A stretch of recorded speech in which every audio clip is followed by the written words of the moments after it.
From gangster to grace, the sacrifice that changed my life. People said university life changes people, but no one ever imagined how two boys from the same class, living completely different lives, would become tied together forever. Tand always walked into class quietly. He dressed in simple shirts, carried a neat backpack, and smiled gently at anyone who greeted him.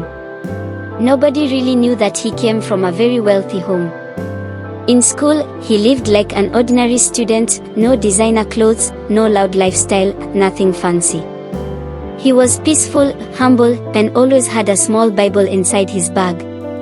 In that same class was Delhi, the boy everyone feared and avoided. He came from a struggling home. His mother worked day and night to support him, and he had no relationship with his father. At first, he entered school with hope, but the wrong friends pulled him into a dark lifestyle. He started doing online fraud. Money came quickly, and with the money came smoking, drinking, girls, and a dangerous group he joined for protection. He dressed like a street king and moved around with pride. People whispered his name when he walked by. Even though they were in the same department, Tand and Delhi lived like they were from different worlds. Yet every time Tand saw him, he would smile and greet him. "Bro, Jesus loves you," Tand would say gently. But Delhi always waved him off.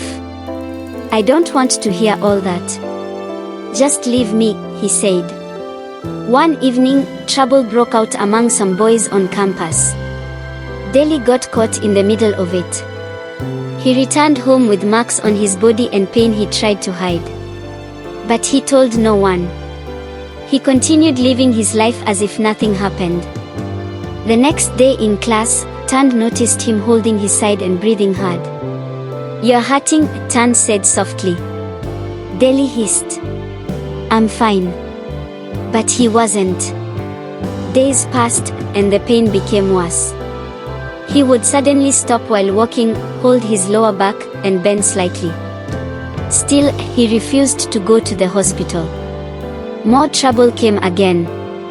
This time it was bigger, louder, and heavier. Delhi was caught in the center again. When everything calmed down, he could barely stand. He dragged himself away, every step heavy. For the first time, he remembered the only person who had ever shown him kindness. Tand. With the little strength he had left, he made it to Tand's door and knocked weakly. The door opened immediately. "Jesus." "Delhi, what happened?" Tand said, rushing to hold him. He called a nurse, but this time it was beyond first aid. They needed a hospital. At the hospital, doctors attended to him quickly. They ran several tests. When the results came out, the doctor's voice became serious. "Your kidneys are failing. Both of them. You need a donor urgently." Delhi felt his heart drop. He had never been afraid of anything, but now, fear wrapped around him like cold air. They tested his mother, but her kidney didn't match. Tand stood quietly beside them, watching the mother cry and the boy he had tried to help lying helpless on the bed. Then he said calmly, "Check mine." Delhi turned sharply. "No, don't do that." But Tand had already decided. "If my kidney matches yours, you will live. Let them check." The test came back. A perfect match. Everyone stared at him in shock. Tand only smiled. "God gave me the chance to help you. Let me do it." Delhi's eyes filled with tears. For the first time in many years, he felt small and loved. The surgery was successful. They were placed in different rooms to recover. Delhi slept deeply that night, but what he saw in his sleep shook his soul. He saw himself running, scared, with people chasing him. He tried to climb a fence to escape but couldn't. Suddenly Tand appeared, lifted him, and pushed him over the fence, saving him. But Tand didn't escape. Those chasing them caught him. They surrounded him. Delhi watched from the other side of the fence, crying and shouting for help, but he couldn't cross back. He watched as Tan fell. Daly woke up suddenly, sweating, heart pounding. "It's just a dream," he whispered, trying to calm himself. But something inside him didn't feel right. "I want to see my friend," he told the nurse urgently. They placed him in a wheelchair and rolled him to Tan's room. A doctor opened the door slowly. Tan was still. Too still. The room was quiet. Too quiet. The doctor placed a hand on Daly's shoulder. "I'm very sorry. He didn't make it." The cry that came from Daly's heart was loud and broken. He covered his face with both hands and wept like a child. "This boy gave me his life," he cried. "He gave me his kidney.